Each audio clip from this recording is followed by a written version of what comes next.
Quand on voit les images où le protagoniste Johan se trouve seul dans la campagne, on a l'impression que le film se passe en Amérique du Nord.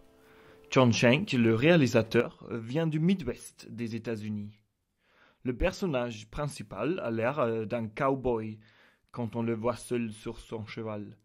Est-ce que le réalisateur John Shank veut que le spectateur se sente comme dans un western? En tout cas, il fait référence au mythe du Lonesome Cowboy. Le héros de ce film contemplatif agricole n'est pas un vieux paysan bourru utilisant ses dernières munitions pour préserver le monde qu'il a créé.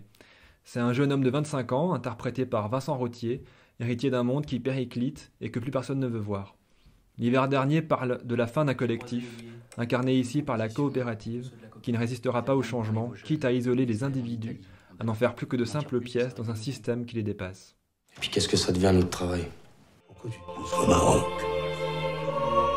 Pourquoi tu laisses pas le monde aller à son rythme? En refusant de laisser le monde aller à son rythme, Johan propose de penser contre, de résister, mais son combat est perdu d'avance, la résistance est désespérée et sans issue. Sa révolte l'isole progressivement, elle le coupe de ses collègues qui refusent de résister, elle le coupe de la femme dont il était pris, des amis, de tous les gens qu'il connaît. La mise en scène traduit cela en le plongeant progressivement dans l'obscurité. Ça suffit pas.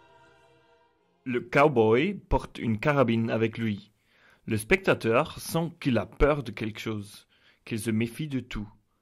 Indiqué par plusieurs choses et son visage triste, on remarque déjà pendant tout le film qu'il ne se sent pas bien, comme par exemple quand il surveille ses vaches dans la nuit.